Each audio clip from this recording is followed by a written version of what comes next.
Hello and welcome to Unbelievable Dashboards. My name's Jeff, I'm glad you're here. Let's just jump right in. Today, I'll show you how to build an interactive Excel dashboard in 3 easy steps. And let's start with the first step right now. Exercise 1. We have a table that shows the survey data for our Net Promoter Score, and we'd like to make this data easier to read and understand. And today, we're going to use this single data table as our data source. If your dashboard requires more tables, no worries, the same basic steps will apply. First, we select any cell in our table, and then we go to Insert, Pivot Chart, Pivot Chart. The first thing it wants to know is where's our data range, and that's automatically selected because we selected any cell within our data table. The next thing it wants to know is where do we want to put the pivot chart. In this case, we're going to put it on an existing worksheet. We're going to browse over here and we're going to pick a cell and we're going to click OK. You're going to notice there's an underlying pivot table and a pivot chart. And basically, the pivot chart displays the values in this pivot table. And after we're done with our pivot chart, I'm just going to cover the pivot table with our pivot chart. But for now, what we want to do is we want to view this by region. So we're going to check the region, and we want to see the score, so we check score. Now by default, this is showing the sum of the score, and what we really want to see is the average. A few different ways to do this. What we're going to do is click sum of score, value field settings, and we're going to pick average, but depending on what you're working on, you can check out these other options, and we click OK. So as you can see, the pivot table does the summary, and the pivot chart displays the values in the pivot table. So these are linked. If we don't need to see the pivot table, we can just click and drag like this. Now in a minute, we're going to do some formatting on this, but right now we can see the score by region. What we also want to see is the score over time. So to show that, we're going to insert a line chart. We go back to our data source, insert pivot chart, existing worksheet, pick a cell and click OK. All right, I'm just going to slide this to the right a little bit. So once again, we have a pivot chart and an underlying pivot table. We want to see the trend over time, so we're going to insert date and score. Now, by default, this is a column chart, but no worries, it's easy to change the chart type. We just go to Design, change chart type. And here we're going to pick line, and we click OK. And once again, I'm just going to position this right here. And I'm going to close this. So depending on the dashboard you're working on, you can easily add additional charts. But these 2 charts are enough to demonstrate the process. Now let's go to the next exercise, exercise 2. So the first thing we want to do is resize these, but we want to resize them to be the same size. So what we can do is group select the charts and then resize them together.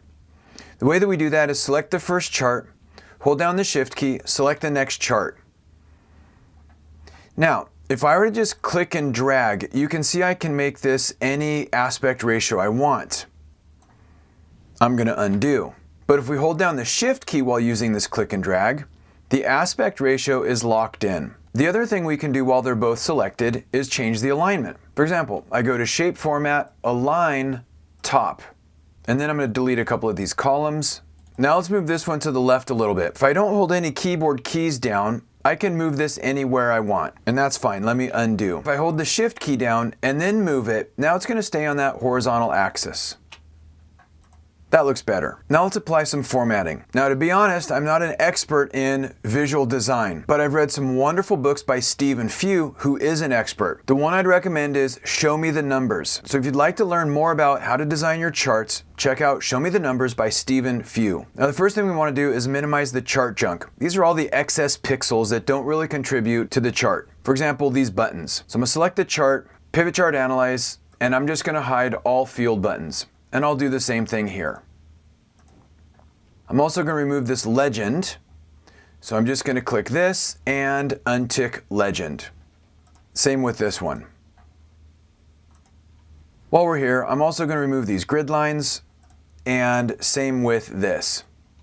And by the way, there are many different chart elements to explore, so depending on what you're working on, I definitely recommend you checking these out. Now let's add a descriptive title. I'm going to double click this title, and I'm going to put Net Promoter Score by region. And here I'm going to put Net Promoter Score by month. And let's close this. With our basic dashboard in place, let's go to the next exercise, exercise 3. Now we'd like to make these charts easy to filter, and we'd like to see what happens when we have more data. Let's start with our filter. These charts support a variety of different filters, including slicers and a timeline. So we select either chart, and go to Pivot Chart Analyze. We could use a slicer if we wanted to filter by a category column such as region. In this case, we want to filter by date, so we're going to go with timeline. We select our date field. In this case, there's only one, and we click OK. Now, if you've never played with a timeline, there's a lot of different options, so you're definitely going to want to check out all these commands. But in summary, I can click a single period, and this chart updates. And in a minute, I'm going to show you how to connect this slicer to this chart as well. So we can click any individual period, or we can click and drag to select multiple periods. Currently, the period is months, but there's other options, so you can check those out. Now let's connect it to this chart as well.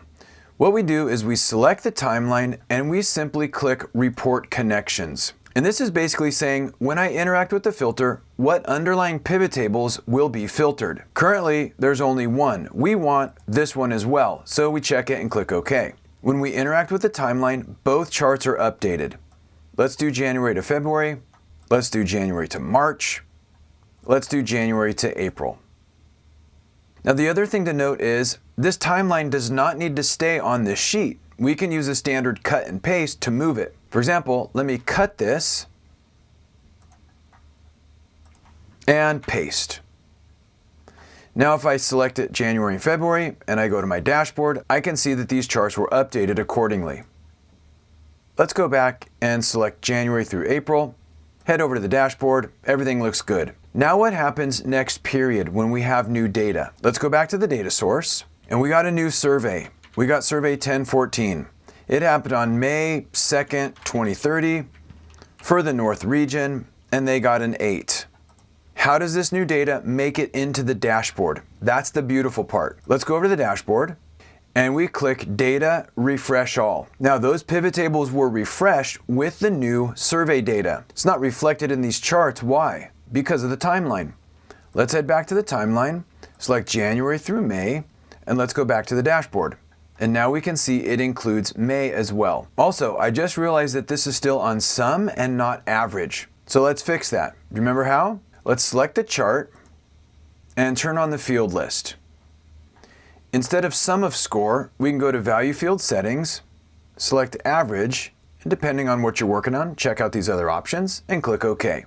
And let's close this, and that looks much better. So that's how we can create an interactive, dynamic dashboard. We start with a source data table or tables, and we create as many pivot charts as we need. Each pivot chart displays the results of a corresponding pivot table. We can also add filters in. We would use a slicer for category columns such as region, and we'd use a timeline for a date column. And by the way, charts have a ton of design options. In addition to all of these chart elements that I mentioned earlier, we have a bunch of commands in the ribbon. So depending on what you're working on, you're definitely going to want to explore these. I hope this has been helpful. Thanks for joining me. Have a great day. Hey Excel user, if you ever need to create summary reports, check out my Pivot Table for Beginners video.